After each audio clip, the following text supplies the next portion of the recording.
lang natin ngayon galing trabaho. Yan, pauwi na tayo guys. Pauwi tayo ngayon sa C5 Quezon City. Papasok ng Katipunan.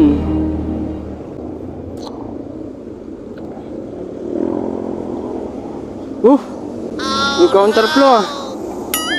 Pwede pala yun. Traffic talaga dito sa way pa, no? Papasok ng Ateneo dito sa C5. Laging traffic dito guys. Kasi 4 PM na rin. So labasan na rin ng mga sasakyan na malalaki. Yung mga truck. Kasi bawal sila sa EDSA, so dito sila dumadaan. Dito sa C5.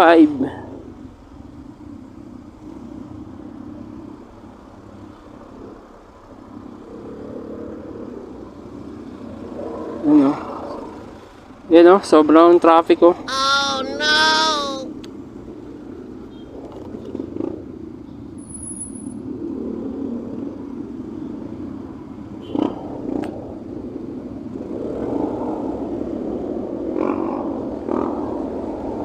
Yan, dito na tayo sa unang stoplight ng Ateneo C5.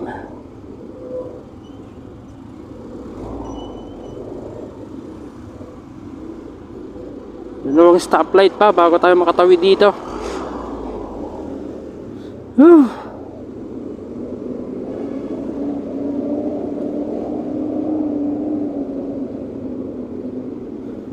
Pumasok din yung bus dito.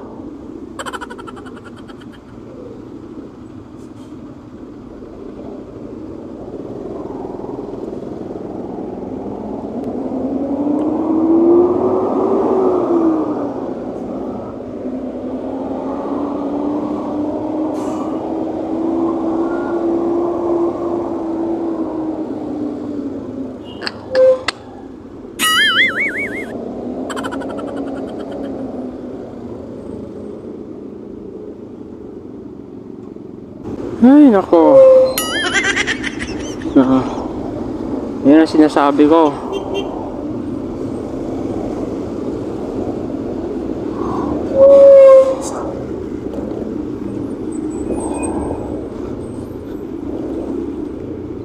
Ito. Pangalawang stoplight. Bago tayo makatawid ng Ateneo. Yes, Katipunan.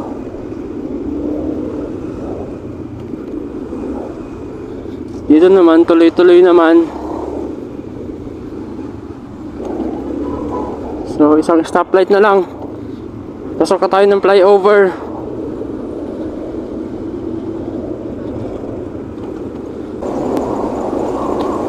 So, itong video natin ngayon guys is for trial pa rin ng ating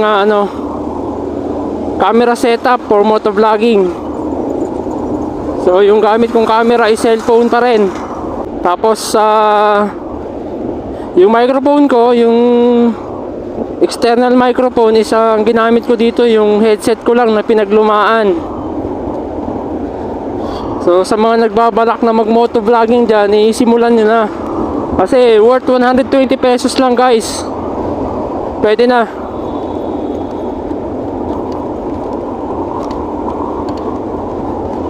Pwede nyo na simulan mag motovlogging. Kaso umuulan pa dito. Oh no! So andito na tayo sa flyover. Kahit medyo umaambon.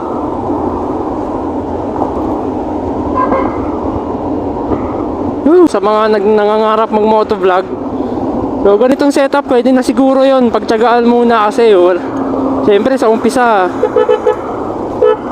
wala pa tayong budget for action camera.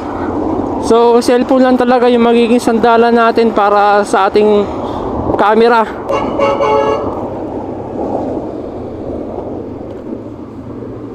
Alright, so sa mga beginners, pwede nang pagtyagaan muna to. Pwede na to guys. Siyempre mahirap pilitin kapag wala tayong budget. Hindi mahirap naman bilhin yung ano gusto natin. Siyempre, family first pa rin. Kung umulan dito basang-basa oh.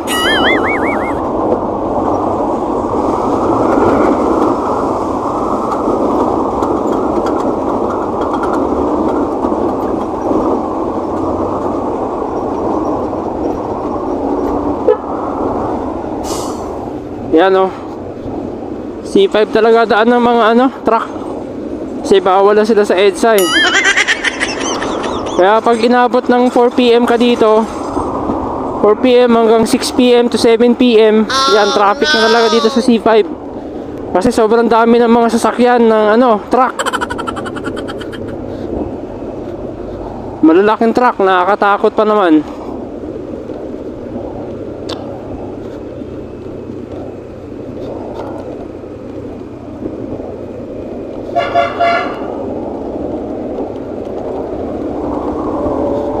Ayan, papasok na tayo ng tunnel. Tunnel dito sa C5.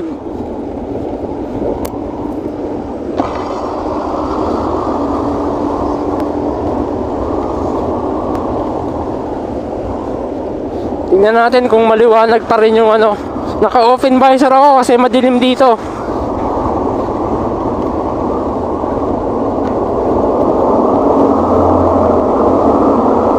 Maliwanag naman pala kasi may ilaw. Konting ingat lang dito guys kasi medyo madulas. Tsaka laging basa sa lugar na to. Oh no! Bibihira tong matuyo.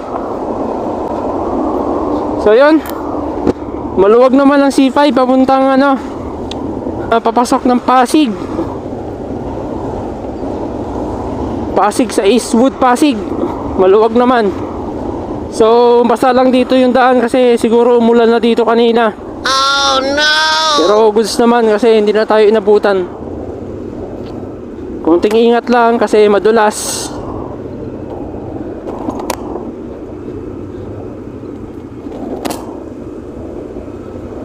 Update guys, dito na tayo sa Eastwood.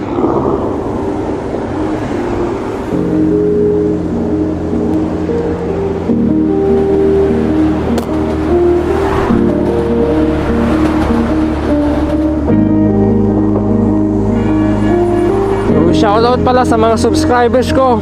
Kung meron akong subscribers dito sa daan, busina lang guys, meron tayong dalang sticker dito. Busina lang kung may makilala sa atin.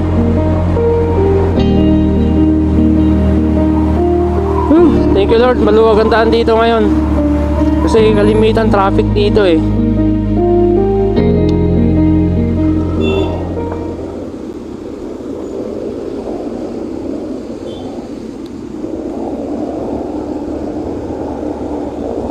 Yun, traffic na dito kasi stoplight na.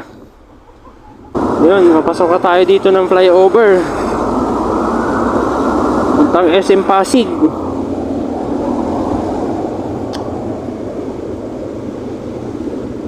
Dito na tayo sa kaliwa. Kasi may ipit tayo dyan sa kanan.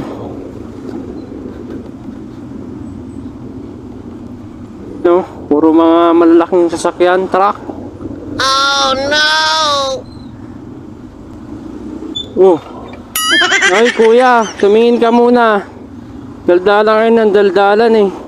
Oh Pumuti no! talaga ang potik. Hindi tumitingin.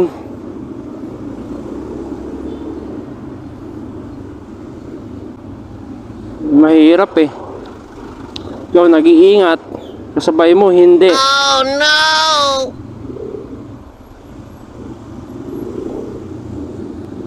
Yan dito guys, traffic na. SM Pasig. Shoutout Joyride. Kayo nang bahala guys na po muna kung anong resulta ng ating video.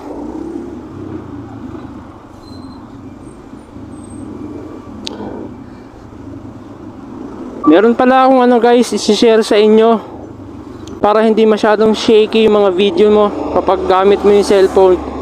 Actually kahapon ko lang to na discover. Before nyo i-edit guys yung video na na-record nyo from cellphone, i-stabilize nyo muna. Merong stabilizer yung cellphone natin guys. I-click nyo lang yung edit, tapos makikita nyo yung square, tapos merong solid square sa loob. Ayun, stabilizer yon. Click nyo lang yung guys, tapos hintayin nyo mag-stabilize yung video, saka kayo mag-edit. Ito na tayo, SM Pasig.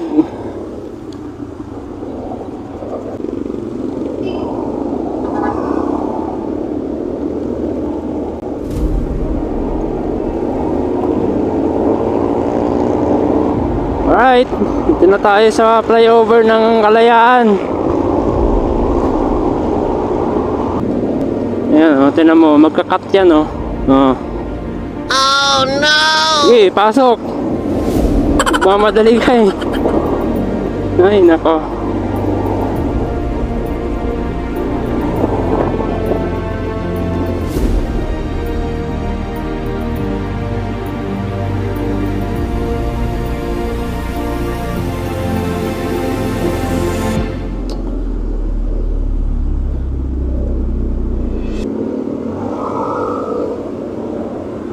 Hirap niya, no? Pag sumabit sa gutter yung ano mo dyan.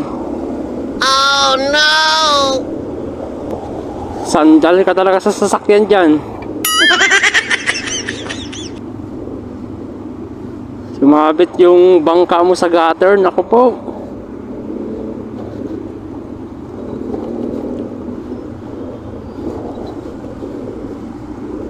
Bayad ka talaga dyan.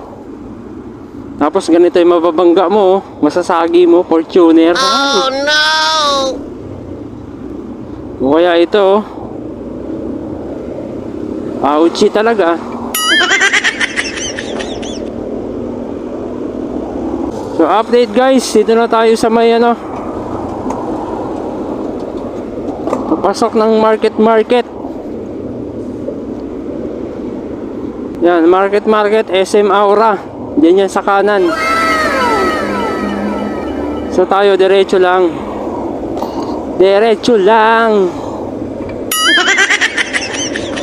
Siyempre liliko tayo pag mababangga.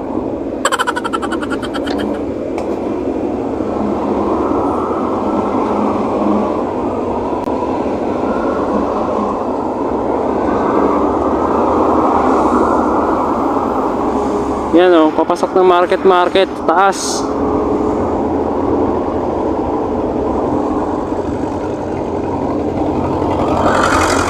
Dito madalas din traffic dito guys.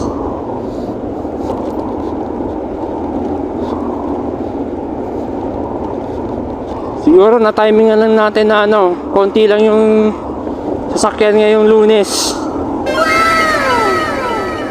Siguro yung iba nakalip pa, hindi pa nagsipasok. Ayan, kaya maluwag ngayon dito.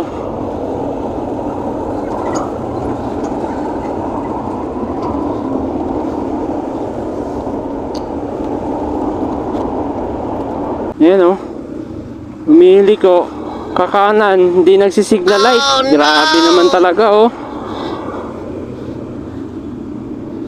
Tanggalin na kaya yung signal light na yan.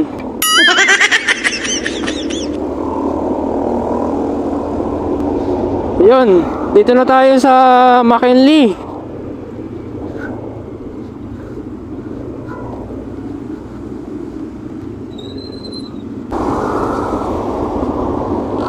So ayun, as usual, maluwag na ulit.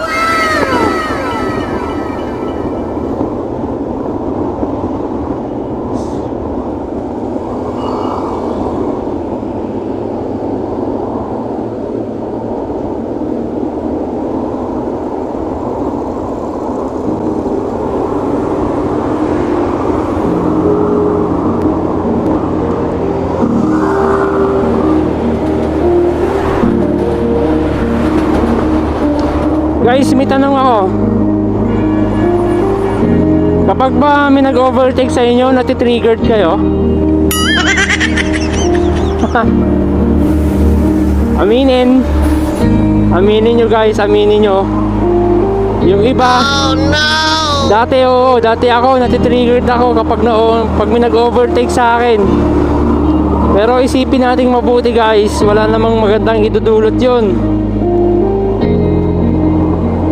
Hayaan nyo sila mag-overtake sa inyo.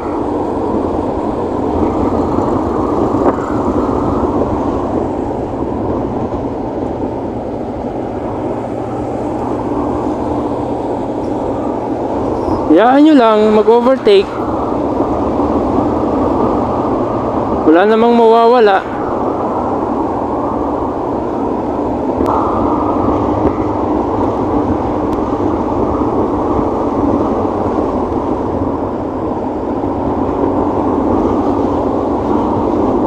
Alright guys, may share lang ako sa inyo no, dito sa may papasok ng Alabang via Cavitex ba to?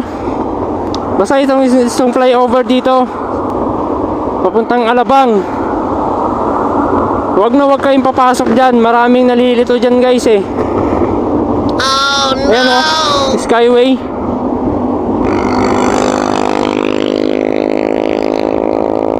Yan, dito kayo sa bandang kaliwa lang. Ay, bandang kanan, sorry.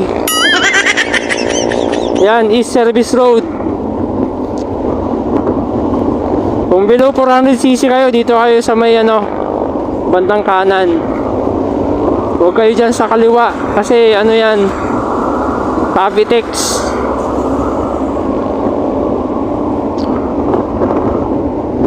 Sigurado huli kayo dyan. Yan, marami nalilito dyan guys. No!